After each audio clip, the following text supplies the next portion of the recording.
planning for resilience, barge to rail mode shift at the lower Snake River, reducing harm and increasing benefits.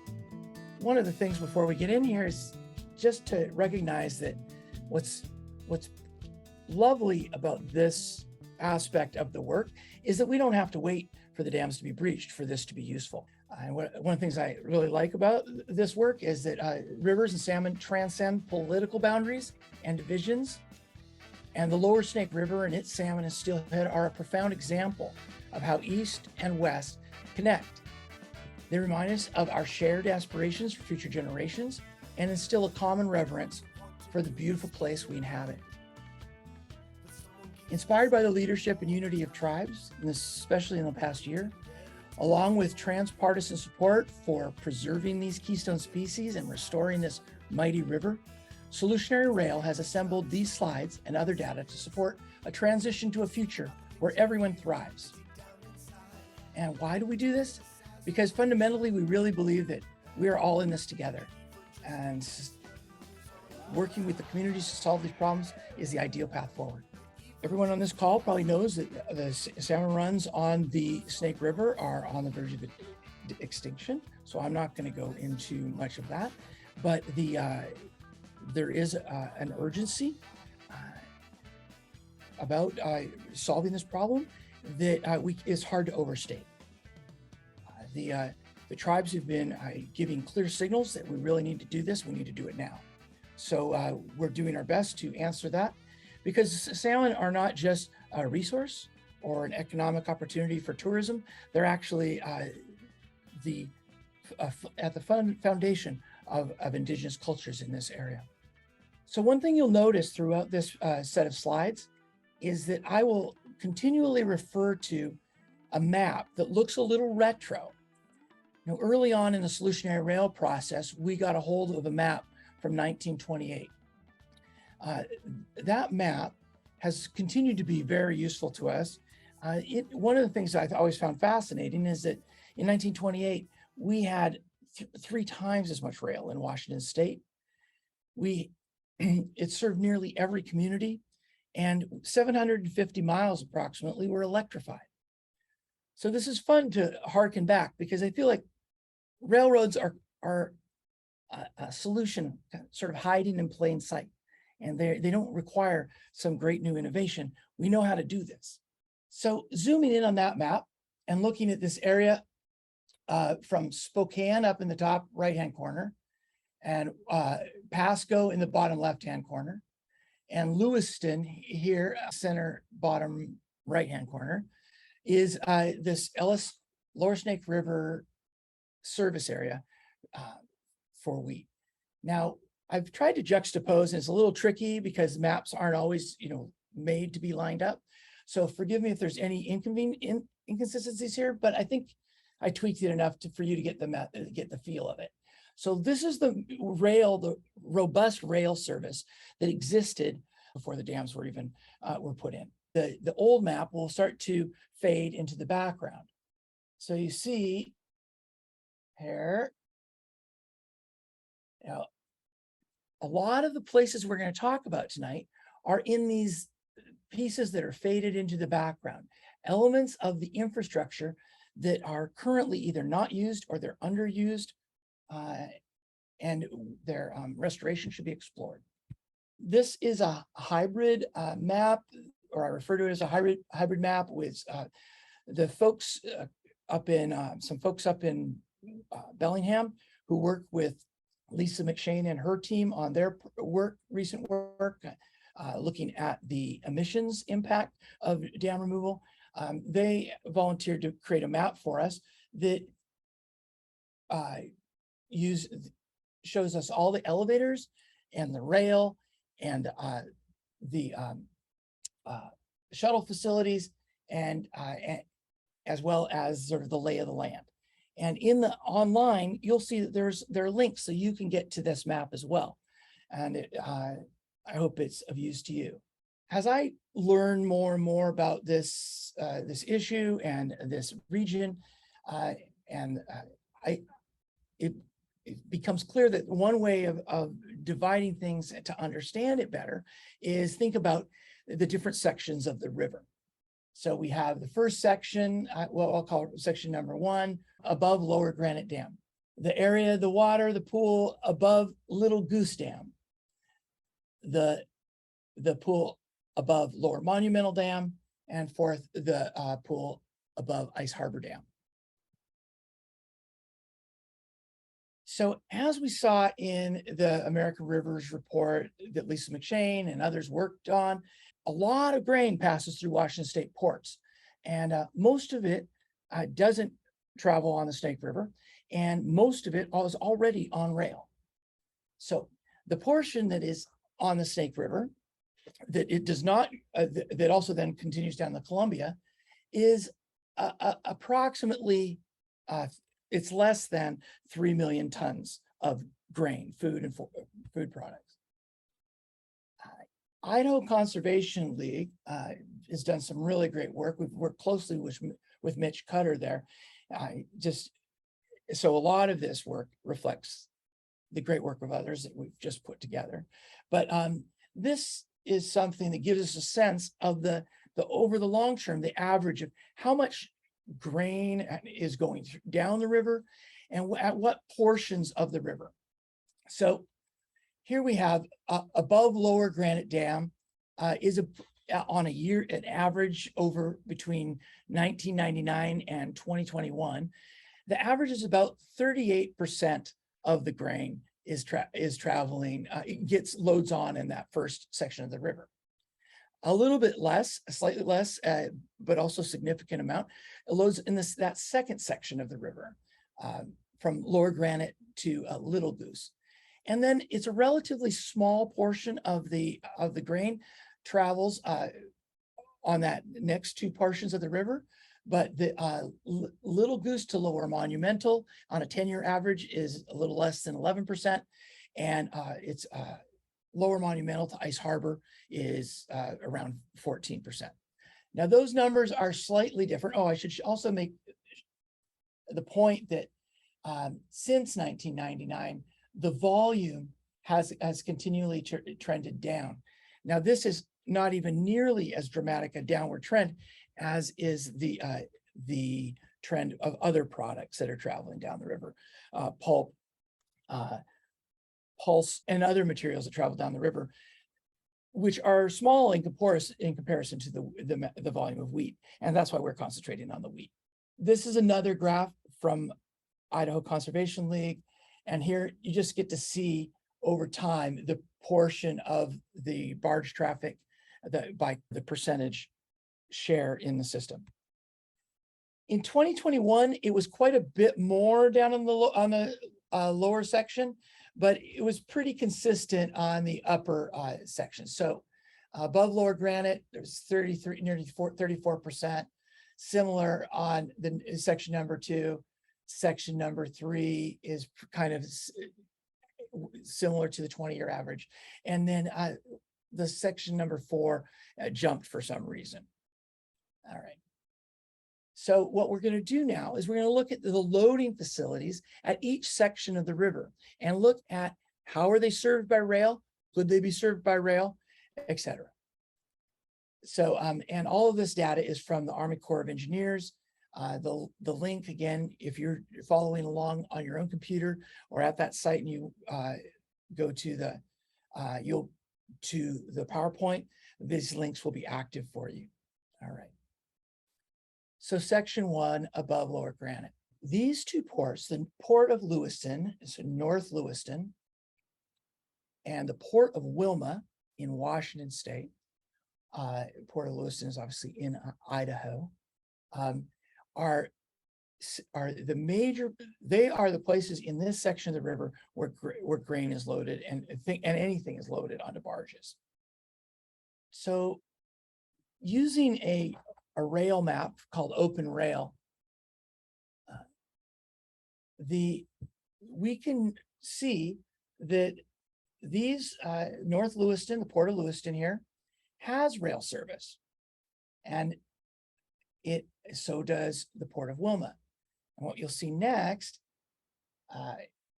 is how extensive each one of those are and where it could be, how it could be used or converted to be loading trains rather than barges, if that was needed. Okay, so here's the North Lewiston.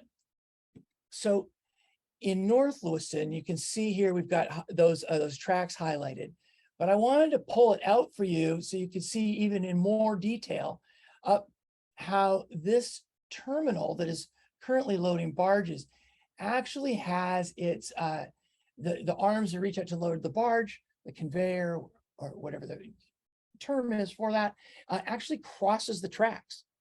And in this photo, let's see, can you see? Well, there are actually, I believe that this here is a rail car, but oh, here we go. Now you can see the rail cars.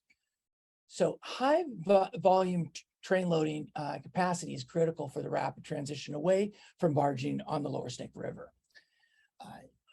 Unlike other rail network improvements to reduce trucking current below levels, this first initial switch could be done quickly using existing facilities to a great extent. But you know, in doing the long term will entail additional connections, et cetera. But I wanted to make sure that you could see that the Lewis Clark terminal in North Lewiston is already very, very set up to be loading trains.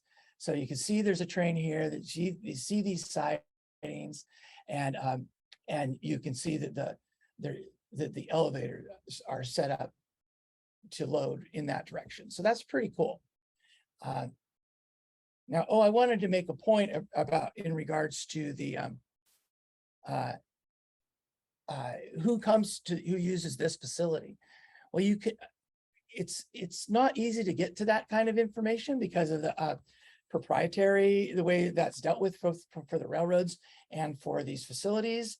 But the ports of, as far as we can tell, wheat from north of the river around Pullman, Colfax, east of Pullman, Moscow, Idaho, and the Camas Prairie will use these facilities.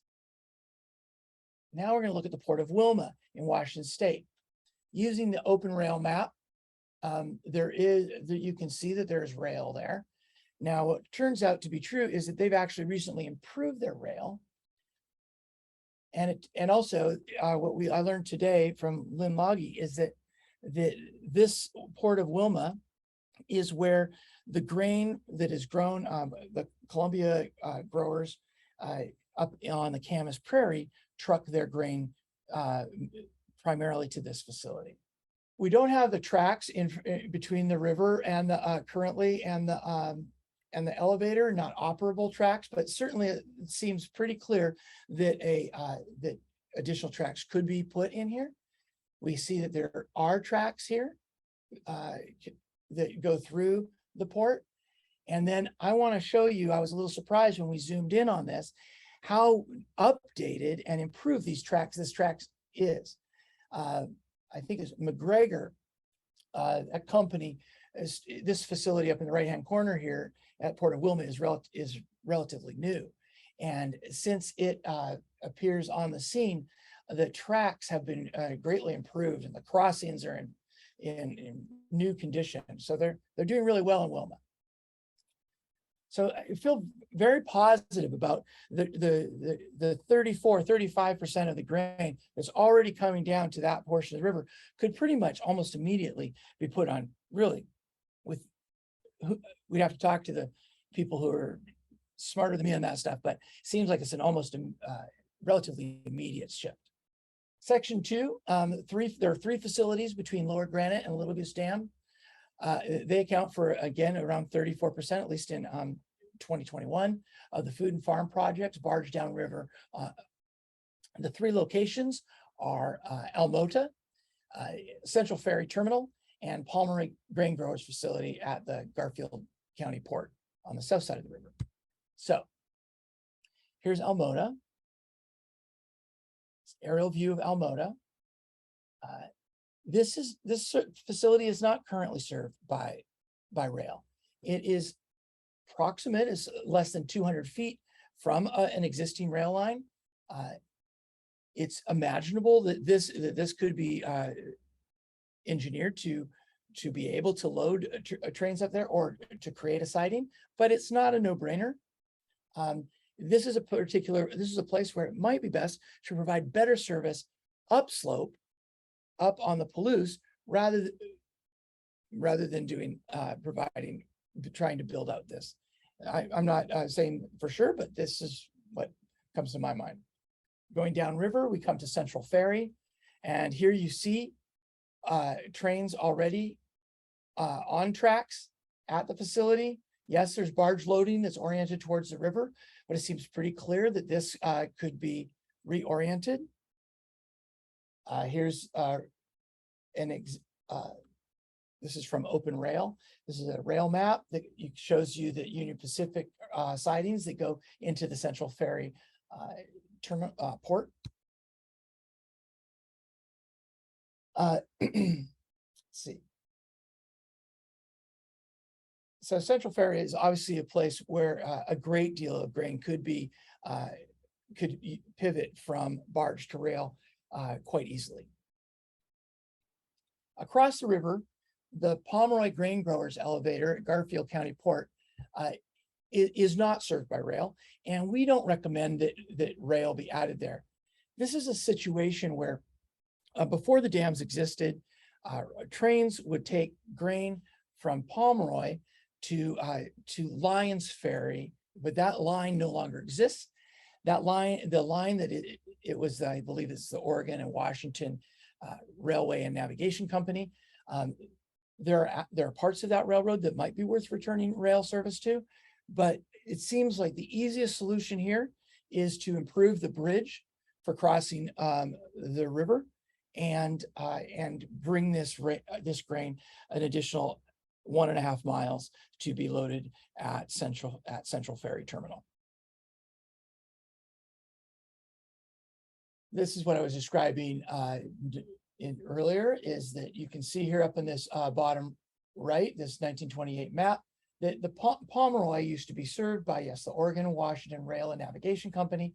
It would bring rail, it would meet their system, down at the river near Lyons Ferry, or at Lyons Ferry. You can, all right. So this is a situation, this is a circumstance where an additional 1.5 miles of per truck is probable. Let's do the next section of the dam, Little Goose Dam to a Lower Monumental. This had a relatively small proportion of the wheat traveling on this section.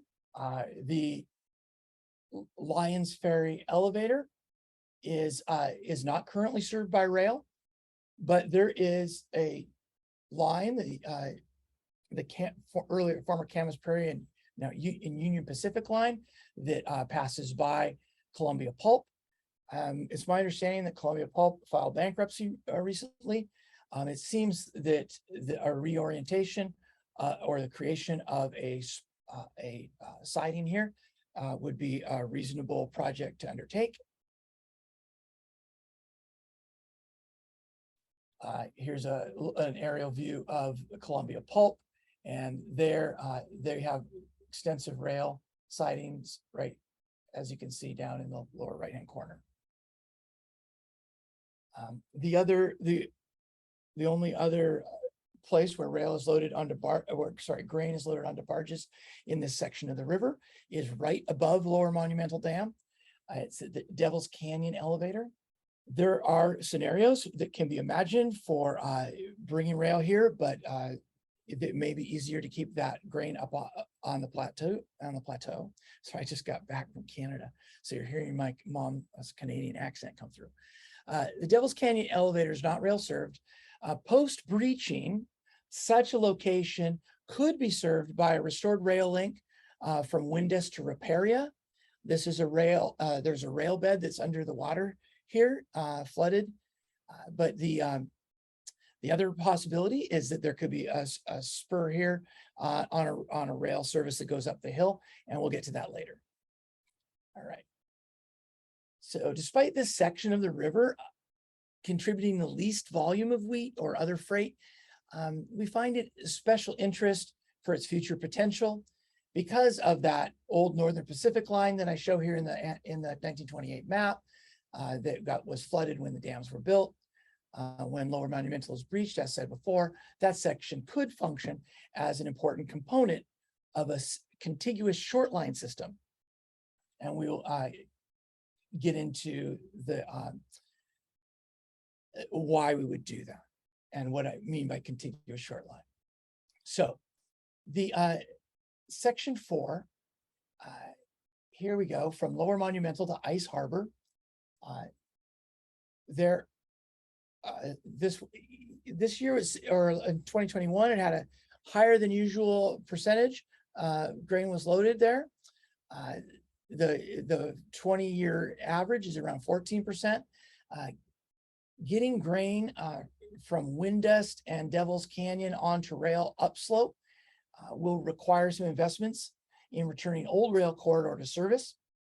The Scheffler elevator that is on the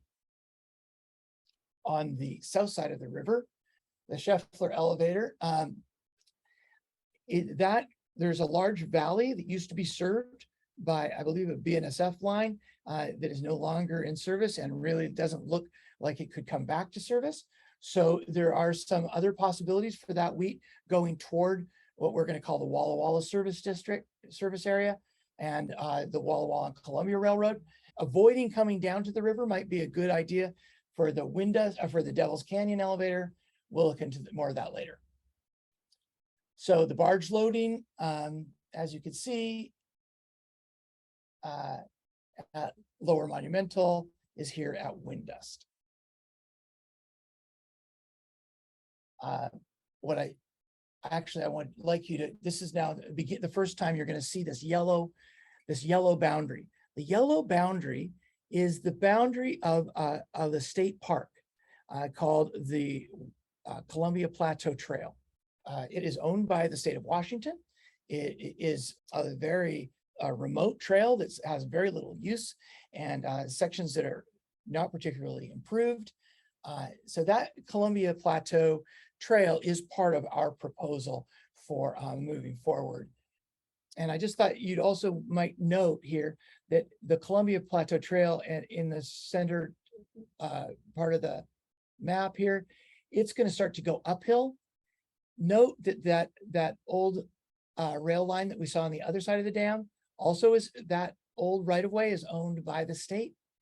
And that could be a way to provide service to the Devil's Canyon elevator if that seemed like a feasible option.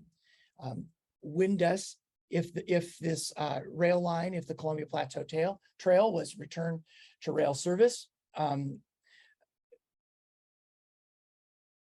to me, when the dams are breached, the park system, the state parks are going to have much more favorable land near the river, opportunities that'll be for use. And so I think it should not be a big deal for the Washington State Parks to let go of that line, but we'll get more into that later. But if it was to be done, then there could be potentially a spur or a siding that came off of that in one direction to serve the Windust elevators. Honestly, I still feel like this is a place where better service upslope is a smarter use of our resources.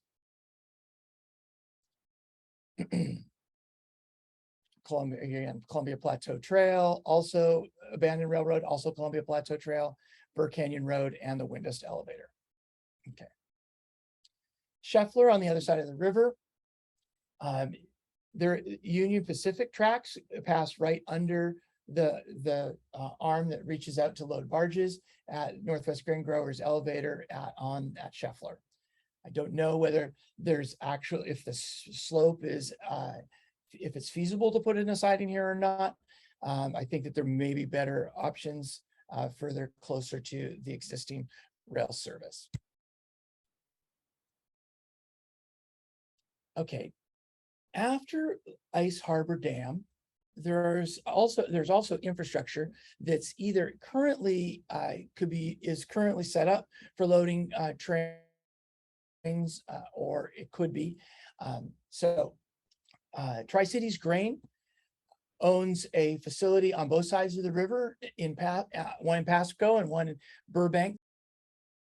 And we'll get into more of what that could look like in a few minutes. How much more rail service do we really need? And do we have the capacity to add trains to the system? So, okay, you say you could take it off the barges, but is there capacity on the tracks for that the grain to travel by rail, at least to Pasco, if not to the ports?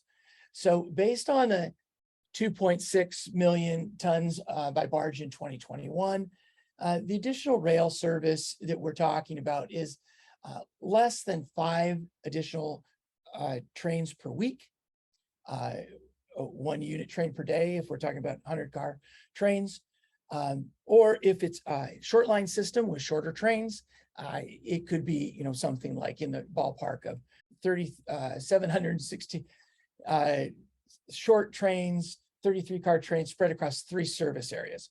What do I mean by service areas? Okay, we'll get to that in a second. All right, we'll do a pause here and talk about the one thing that Amy forwarded to me recently today was a link that the proponents for the dams, the defenders of the dams, say that they don't want to be captive shippers, meaning they don't want to have they don't want to be subject to monopoly market pressures from one particular rail line. So that's a really important point, and I believe that our object should be to provide them, to look at every possible way to make sure that they have competitive service. So one thing that's we've learned through Solutionary Rail is that the BNSF and Union Pacific, they're not very interested in, their business model isn't oriented to serving short hauls. Their preference is for 750-mile haul or 500-mile haul. So this is far below that threshold for them. And though we like them and they have a common carrier obligation to provide this service, it is somewhat problematic to rely on the class 1s. So we would like to, we are building a proposal here for making a short line only system where the short lines can be providing capacity when needed at an affordable price. All right. So that's why we think short lines are key to reliable service. Properly designed truck to rail and truck rail barge combo to serve the lower Snake River area should actually be reducing truck miles. So I don't think we need to be have any doubt in our minds that the truck miles are going to be reduced if we bolster our rail system. Increasing connectivity and access by restoring key sections of rail will increase connectivity and competition and improve service and resilience. One thing that we're adding to this conversation, and I think hasn't been brought up thus far, is this unique opportunity for the use of battery electric and battery electric hybrid rail for this area. That's really fascinating when you start looking at empty trains going uphill versus full trains coming downhill, and the Palouse and the Camas Prairie are both significantly higher in elevation than the river. That we start to have really incredible opportunities using regenerative braking. The benefit cost analysis for any of the things we're proposing ought to be done, as it should be applied to any transportation project. And what we provide in the notes is a benefit cost analysis tool developed by the Kansas Department of Transportation that we suggest be utilized in this for looking at the feasibility and judging the long-term, the return on investment and the benefits and harm reduction for communities. All right, in terms of that main stretch where we see barges being loaded from Lewiston to Ayer Junction, those two first sections of the river, Tom White did some excellent work looking at what kind of timing would you have to have and how many trains could run on that a day. So without any improvements, we could easily have 3 round trips per day. And considering we only needed to add 1 train, or 5 trains per week, that's not going to be a burden on a system that's only, that it basically has 1 train per day. All right. A siding at Riparia for passing trains. The siding there that exists already is a mile and 1.4 miles in length. So the reason this is important is if we're building unit trains, 100, 110 cars, it needs to be over a mile long. So this is long enough to facilitate the passing of trains if need be. So with the Riparia factored in, Tom was able to design a schedule, a timetable where there are actually 6 trains per day. So besides the 4 sections of the river, it was helpful to me to divide this up into 3 service areas. And the Walla Walla service area is what I'm just calling that number 1, the Palouse number 2, and the Nez Perce Camas Prairie number 3. Now, these are not hard and fast separations. I added Pomeroy in here later on because I wanted us to not forget this particular area and do some problem solving around it. After a lot of thinking and looking at the rail that exists and the old rail that in that area, it's more like best to do the 1.5 miles to Central Ferry Terminal. This is the 3 service areas with a rail map. We're going to go to service area number 1, served by the Columbia Rail, or Columbia and Walla Walla, also known as CWW. This is run by owner operator Paul Dedelius. He's really been as a wealth of information and has got a lot of the ideas are inspired by conversations with Paul. Paul's railroad leases some from Port of Walla Walla and BNSF and Union Pacific, but they operate the railroad. So here you go. This is the key. Columbia Basin Railroad. So they're already running on multiple other entities' railroads. Improving service and access to Columbia and Walla Walla Railroad is really not going to take much, if anything. The wheat that's going there already has places to go besides the Scheffler. One question about the possibility of doing a spur up here to back to Starbuck. That's something that I think the feasibility should be looked at. All right. The thing that's really going to be critical for Columbia and Walla Walla Railroad to actually be able to take this on is they need to be able to access Union Pacific tracks to load from to barge to go down the rest of the way to port, or I suppose get access and to carry down to Portland, or et cetera. But their preference is to get trackage rights that were once not very long ago used by Watco, a different railroad conglomerate, to access this particular barge loading facility. This barge loading facility is in Wallula, and it is on the Columbia. It will not be impacted, just like the ones in Pasco and Burbank. It will not be impacted by a dam breaching. So getting Paul access to that is really critical, and that should be a no-brainer because it was Watco had access before. You can see there's a rail siding there serving that elevator and facility. So service area 2 is the most complicated and biggest, and here we go. We're going to take a deeper look at it. So I've expanded out here, reaching to Lewiston, reaching down to Pasco.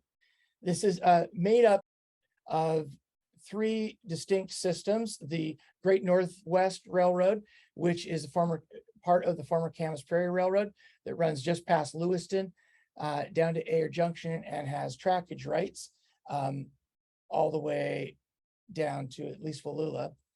The Palouse River and Coulee City Railroad is this railroad here in dark yellow. It says it goes to Colfax. It does have tracks that go to Colfax. We'll go into that later. It goes up to Thornton. What it doesn't do, it does not reach down to Moscow or Pullman. And then the third company that's doing business there is Spokane, Spangle, and Palouse Railway. That goes to Marshall near Spokane, down here to Palouse. And actually it currently stops, and we'll get into that. It also does not have active tracks to Pullman. And part of our recommendation is that those tracks, that service be returned.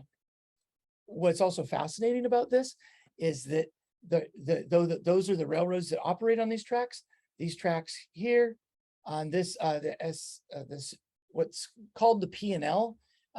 Most people refer to as the P&L, P&L, is that track is owned by Washington State Department and run by the Department of Transportation, or is leased to the rail operators by the Department of Transportation. Similarly, the rail from Thornton and Colfax to Ayer Junction, Hooper Junction, is also owned by Washington State Department of Transportation. That's kind of exciting because this stuff is stuff that the state could play a pivotal role in. So like I said, there's 3 distinct railroads in this, and each of those connect to the Class 1 railroads, the big BNSF or UP. The Hooper line, or this PCC system, and the Great Northwest connect to Union Pacific, especially right here. So at Hooper Junction, but also in Ayer Junction. The P&L connects to BNSF up at Marshall. So the movement of grain from the Palouse on this set of rails is always going north and then traveling southwest or west. I just wanted to raise a couple of issues here. So it seems that there's already a need for some work on this railroad. There was this summer, there was a derailment of grain cars between La Crosse and Hooper Junction. There's an issue that I've been alerted to here, that between Macanima and Colfax, there's a very steep grade, 3% grade, and that means that nobody's really wants to bring a fully loaded train uphill to then go downhill, because you need an extra locomotive, or you need more power. You have to add locomotives, or you have to take a very short train. So we'll deal with that. The track from Colfax to Pullman is currently also out of service. There was a bridge or trestle fire. I think that might have been in 2018. So that knocked that out of service. So there's some interesting opportunities, I believe, here from from Colfax, returning service to Colfax that we'll talk about later, and in regards to Thornton, look at how close Thornton is to the P&L. That'll be something we'll look at in a few minutes. Here we go, the P&L tracks going from, it says from Pullman, but of course the tracks are out of service south of Fallon. So Wheeling elevators are not served and Pullman is not served, but that is Washington State track that could be improved. All right. So Watco moves this grain from the Wilma and the Lewiston elevators, Central Ferry, principally there right now. All right. So what will we do right away? These are not in the perfect order, but also follow the order regardless. Repair and reopen Washington State-owned track on both P&L line from Fallon to Pullman, operated by SS&P, and the unused track from Colfax to Pullman. We might scratch the Colfax to Pullman and pick an interim spot. I'll explain that later, or maybe Colfax to Pullman is perfect. Build or restore truck to train facility in Pullman. There are a couple of places where there are old facilities that are no longer have service. Convert existing barge loading facilities and create, repair, and restore spurs and sidings for truck to train loading facilities in Lewiston, Idaho, and Wilma. I actually think this is the very highest of priorities and should be done immediately. Making sure that we have access to the class 1s, trackage rights, to get to Ayer Junction and then to Wallula for a certain number of years until we can create a completely contiguous short line rail system. And that will also mean that we need to enforce the CWW's trackage, Columbia Rail's trackage rights agreement with UP, as I mentioned earlier. Offer short line operators the opportunity to replace and augment their current locomotives with battery electric locomotives and take advantage of the potential to replace nearly 2/3 of their energy use with regenerative braking. All right, so phase one, here we go, breaking this out. Bridges and track on Washington State Rail from Fallon to Pullman, and evaluating the feasibility of rebuilding from Colfax to Pullman. This is Fallon. This is where this is in the background, you see the facility where the where the train is loaded. On the P&L, there are elevators that are next to the tracks that are not being currently served, that would be served. This would certainly cut down on truck miles. And that is tracks just south of Fallon, and then in Wheelan. And the tracks on the Hooper line, there are 2 elevators that are near tracks that are not served. One in between Albion and Colfax, and a couple of elevators right in Albion. So that's state-owned track where service could be returned, and immediately we could be reducing truck miles and provide competitive service for the farmers and co-ops. Okay.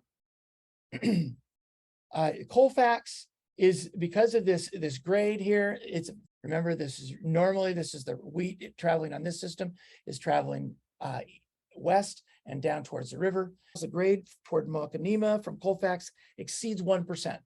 1% is 1 foot per 100 feet. That's of grade change. So that's the ideal maximum grade change for rail. There's miles in this system where it's at a 2% or greater, and 3 miles where it's at or near 3%. So that section is so there. Even sounds like for repairs, they're sending, even though the railroad has an office here and a facility for servicing, it sounds like some of the servicing trains are being sent out, crews are being sent out to service tracks because they don't want to bring the trains into Colfax.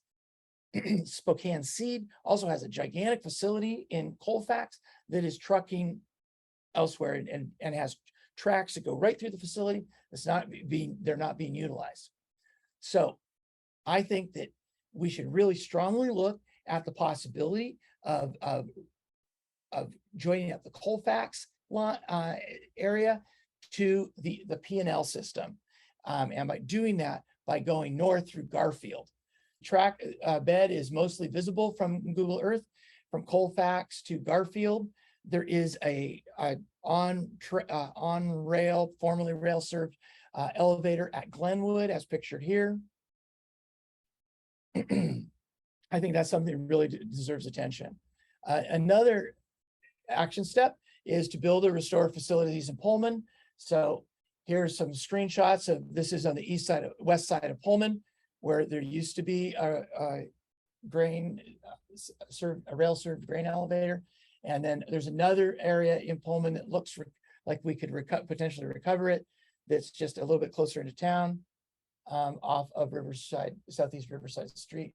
Like I said before, the Lewiston and Wilma ports ought to be, ready to go. We ought to make those ready to go. And then getting trackage rights to make sure that whatever grain that is coming from those ports has access to get to Northwest export facilities or Columbia River barges. We already talked about enforcing the trackage rights in Wallula. Okay, we could really become a model for rail electrification, but in this situation, it might be a really ideal for these empty trains going uphill, full trains going downhill, to use battery locomotives. Tom White did some excellent work on this, calculating basically the difference between the traction power or power that we need to motive power from the locomotive versus braking power. recovered through the use of regenerative braking in an ideal situation. Now, regenerative braking isn't 100% efficient. So again, this needs to be explored further. In the places where the railroad is generating more power than the battery can store, there could be sections of discontinuous electrification. So in areas that are affordable to put rail, we put the rail, and then we overhead lines and they charge the rail there. And then in the rail yards, they can either return power or get charged before the trip with these portable charging stations of a formerly Caterpillar or a part of Caterpillar called Progress Rail. Phase 2. Now, again, I don't really think that this is all about, is necessarily sequence in time, but some these are things that could be part of a longer process. And again, as I've been, as reiterated to me recently by Lynn Loggy, all of this could be done even regardless of the barges, to take care of the communities, provide them competitive options, and they're actually going with the trend, the historical trend of them moving less and less by barge and more by rail. But now I want to go into what I find is a pretty exciting part of this proposal, and it's supporting the build out of rail service at Tri-City Grain in Pasco for truck to train and train to barge loading. Return Columbia Plateau Trail to rail service from Pasco to Prairie and Hooper Junction, and possibly north of that, acquire a short section of a new or former right-of-way from Washtuckna to Hooper to reconcile grade. That's just a detail we'll get into. Rebuild the line from Thornton to Rosalia or Thornton to Oakesdale in order to give shippers access to both the main lines, the BNSF up north or the Hooper or the UP going south. And then consider restoring rail past Pullman to Genesee, Idaho. So as part of this phase 2 piece, here's the Tri-Cities Grain in Pasco. Note that their barge loading facility crosses track. You can see the track right here. As we move upriver slightly, you see that next to Tri-Cities Grain is a tank farm. That tank farm is currently served by Burlington Northern Santa Fe Railroad. And then you see the yellow. Remember, the yellow is the outline of the Columbia Plateau Trail. That is where that begins. Looks to me like there's might be a train being stored there. So this is the state map of the Columbia South part of the Columbia Plateau Trail. There are very few access points, and there's a lot of warnings in the Columbia Plateau Trail literature about taking care because of lack of services. But just so you get a sense of that, the expanding shortline service to Pasco via the Columbia Plateau Trail would enable shortline railroads serving Lower Snake River area to provide the short haul service that the Class 1s are loath to do. Shippers on the Hooper and Thornton lines, or the Hooper and the P&L, or that whole state-owned system, those lines, those shippers would be the first to benefit.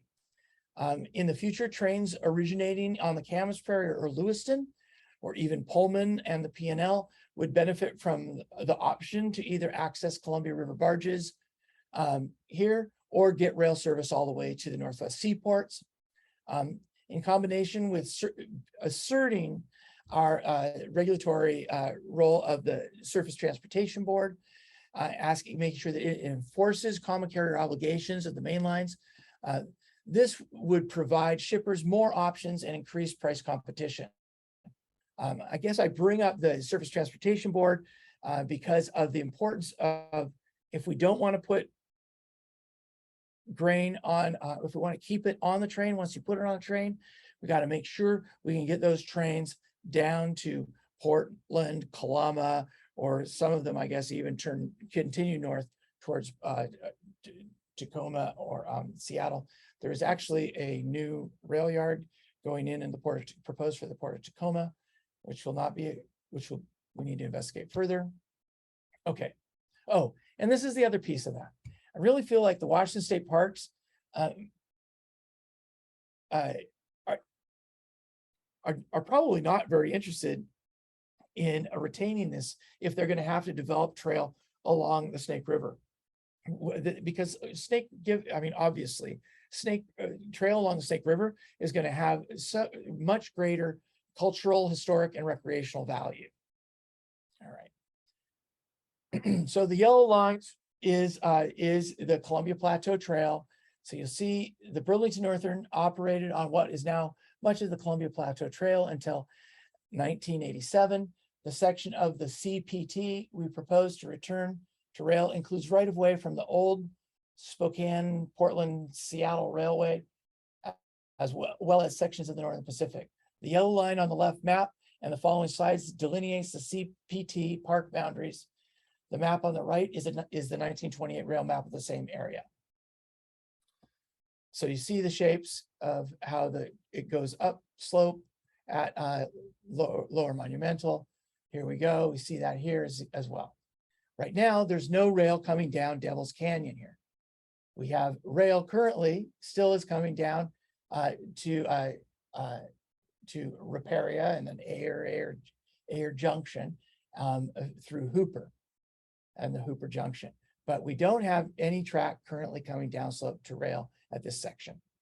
That's the lower part of the river. There's at Snake River Junction, the old Northern Pacific joins the other right-of-way, the former BN, Burlington Northern. The park includes both. As you can see, actually, there's an elevator at Scheffler. That's right across the river from that. I guess a rail bridge from there, if that seemed like a possible thing, the feasibility of that could be evaluated. As I mentioned before, that old railroad could potentially provide a siding to wind dust elevator if that wind dust elevator is still an important asset for the system. And now you see the Union Pacific the existing Union Pacific coming through here and going past. That's the one that goes underneath the Scheffler elevator as well. And there's Lower Monumental Dam. As I said before, it goes the park system that would give us the opportunity to go up and return service to this area in the Palouse area that is above Lower Monumental, and return service to places like Calotis and Washtenaw, etc. So here we go. The turn up to Washtenaw. You can see down at the bottom left, you see it's good. The rail is going up the slope. You see that there's the trail widens in these various places. Calotis is right there. Currently, there's no rail going through here right now. I think that this area in Calotis is an area where a siding could be put as we return rail on this part of the system. The wheat that is currently traveling down to Devil's Canyon or down to maybe is being trucked all the way to Connell further west. A lot of that grain could come right here to Calotis. And then their system continues up to Washtenaw, and then it goes along, it crosses 26, and then the park stays north of the line, and Hooper Junction is just slightly downhill. But Paul Dedelius thinks that this actually plenty of time if we branch off here and use the old line to harmonize the grade so that the Hooper Junction can actually join with the line that continues ultimately to Pasco. This is a cool rail bridge right in Washtenaw. It still exists. This is the current state. There's no rail bed. There's no rails there, but this bridge exists. Here's another picture of that bridge. I think it's cool. And it wasn't that long ago. You can see that when they build the rail bed, a lot of work goes into this that we would not want to duplicate. See the raised bed here. That is something that exists here and in other places that we would not have to duplicate because it still exists. So east of Washtuna, converging on the Hooper line, we can see that this is the abandoned railroad, and we would use that to join into the Hooper junction. Be above Hooper, we could continue going north, but we won't go into more detail on that now. Another part is improving access and increased price competition by connecting Hooper and P&L. So adding a short section of track along with this great idea of creating an open access system, because it's a state owned, we could make it so that anybody with a train could access it. So that we can get into later, but even without an open access system, adding track from Thornton to Rosalia or Oakdale. So Rosalia here down to Thornton, or Thornton to Oakdale, would be a great way to increase competition and bring prices down. So you can see that 1928 map shows a line that went from Rosalia to Thornton and Thornton to Oakdale. So this has been done before, and we can do it again. All right. And just a trivial piece is this Spokane to Coeur d'Alene. The Spokane, Coeur d'Alene, and Palouse Railroad was an electrified railroad, fully electrified.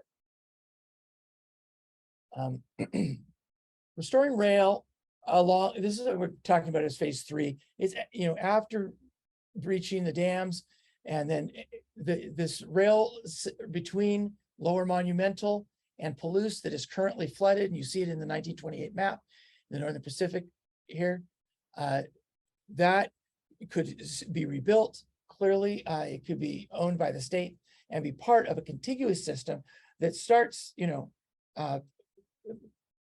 the border, let's say at Wilma, when we're talking about a Washington state owned system, starts at Wilma and it goes down to Pasco.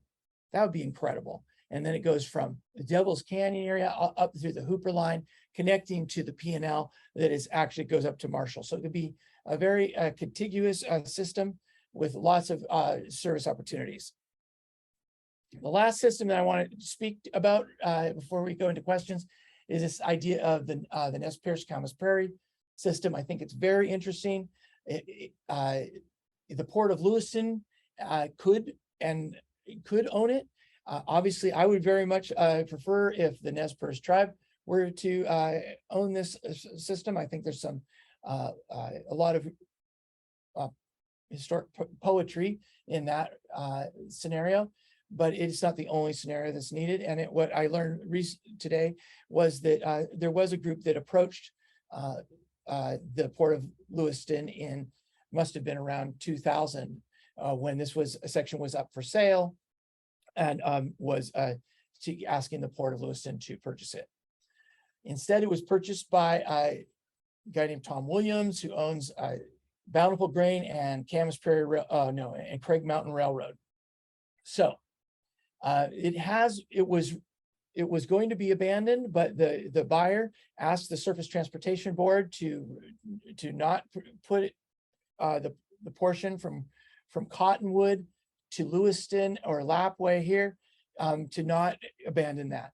This is also along the Clearwater River. This section of the old Camas Prairie is also not abandoned, but it's not in service except for using it as a parking lot currently.